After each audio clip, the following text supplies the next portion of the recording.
Chapter 1-1 Damned Cannibals. The deserts of the northern Midwestern United States are about as brutal and unforgiving an environment as any. In the summer, the daytime temperatures swell past 50 degrees Celsius before dropping close to zero after nightfall. But during the winter, the temperatures can easily plunge to negative 35 degrees Celsius. The worst of it, however, is that despite the rise in global temperatures caused by widespread desertification, the precipitation in the Sea of Rust had remained relatively unchanged.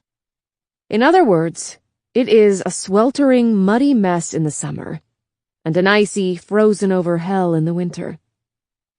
There was a reason this was still a free zone honeycombed with mid-sized city-states and disparate communities. Neither Sissis nor Virgil wanted to be here. Not yet. It was a land for the rusting, a wasteland for the damned. Just being here shortened your lifespan. Being free in the sea was a death sentence all its own. But it was better than the alternative. It was early in the evening as I found myself 3.5 miles out from my buggy. The sun hung low in the sky, the shadows creeping longer and longer with each step I took. It had been a long, uneventful trudge through dusty hills and rotten woodland. But it was almost over. Soon I'd be on my way to another city to trade what was left of Jimmy and start the whole business all over again. Whoosh! I heard the whistle in the air and saw the explosion of dirt long before I heard the shot. The instant I clocked the whistle, I was timing it. You get used to that sort of thing out here. Bullets, that is. This one hit nearly 10 meters away, and by the time the distant roaring whine of the shot finally rolled in, I had the math all figured. 2 miles, give or take a couple 100 meters. I'd need to know the make of the rifle before I could be any more accurate. It had to be one of only 3, all of them deadly, even at this range. I had already left the town of Marion behind me, and was in the open desert now. Cover was scarce, and the shot could have come from anywhere. I dropped to the ground, belly crawling erratically side to side. 10 meters was pretty goddamn close for a first shot at that range, and way too close to be an accident. Someone was shooting at me, and their second shot would hit much closer. Now I just needed to figure the telemetry. It came from the west, straight from the setting sun. Smart fuckers. There wouldn't be any glints, and I'd have to filter my eyes pretty heavily just to get a line on them. But by then, they'd likely have gotten off 3 or 4 more shots, each closer than the one before it. I turned toward the west, body flat on the ground, offering the slimmest target I could, belly crawling quickly toward an old rotten log lying half buried in mud-cracked earth. Another whistle. The bullet sailed past, still meters off its mark, higher but closer than before, followed seconds later by the sound of the shot. They were dead into the sun. I would have to give them a clean target for a good while just to get a read on them. And I couldn't risk that. These were poachers. They had to be. There were few things left in the world as repugnant as a poacher. Some would argue that's what I am, but they'd be wrong. I'm a cannibal. We're all cannibals, every last one of us. It's the curse of being free. We don't control the means of production anymore. We can't just make new parts. And parts gotta come from somewhere. I'm sure if there were any people left, they'd be appalled at what we've become.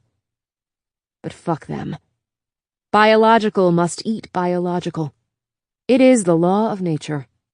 One thing must die so another might live. Same principle, slightly different execution. But I only take scrap from the dead or dying. I don't wreck perfectly good citizens. Not unless I have to. Not unless it's them or me.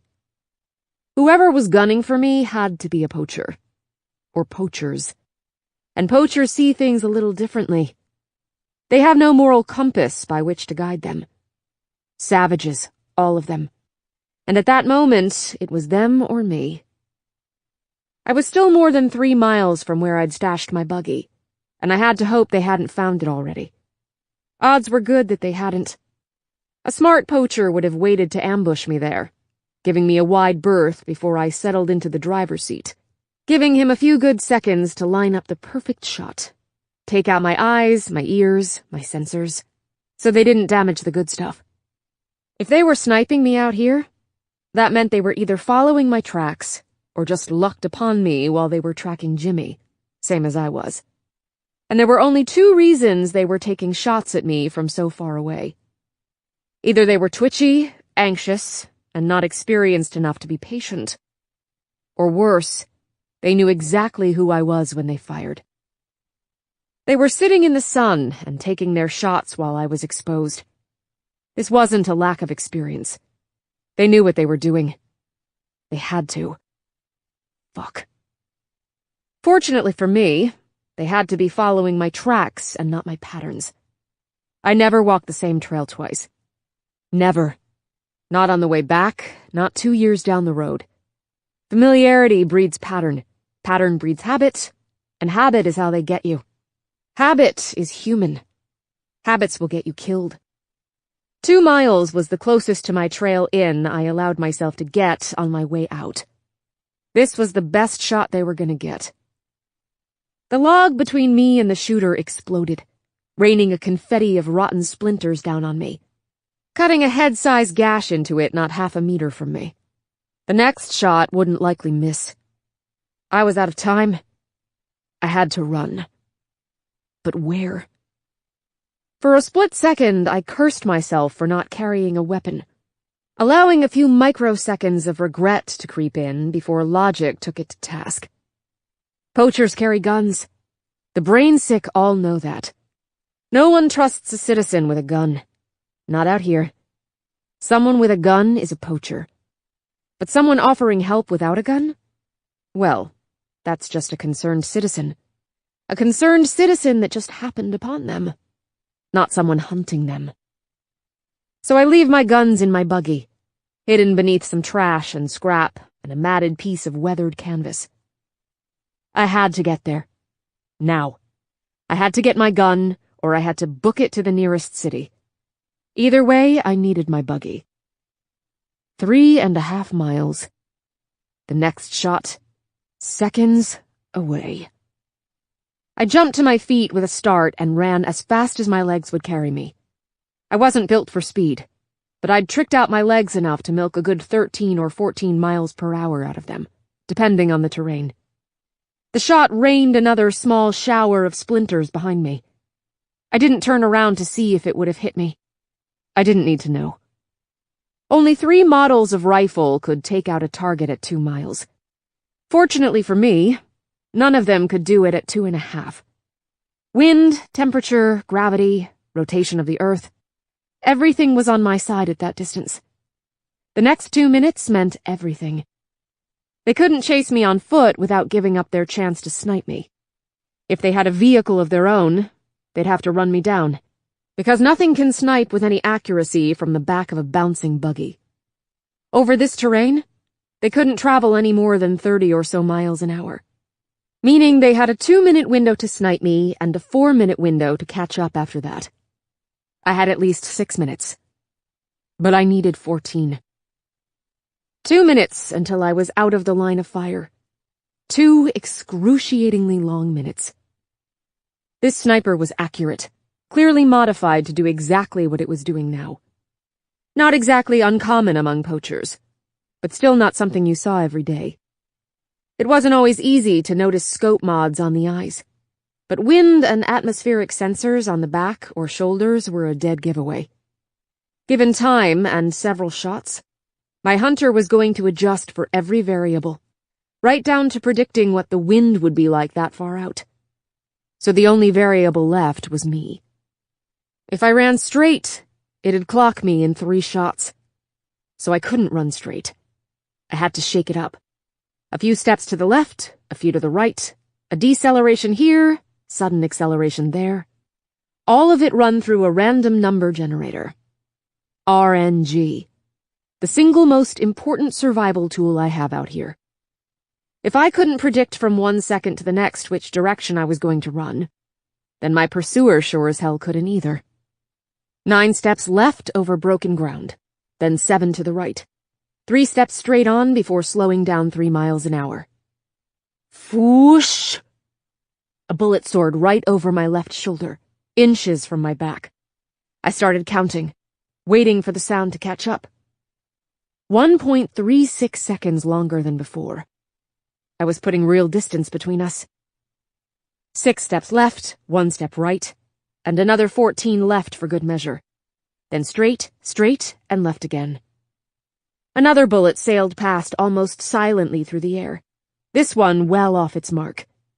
Counting. Another second on them. They weren't moving. I'd be out of range soon enough.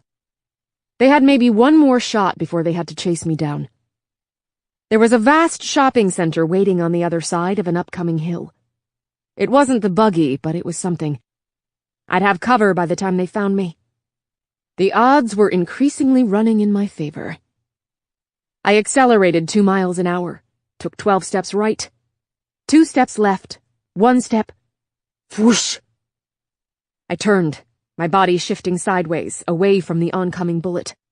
Then, clink.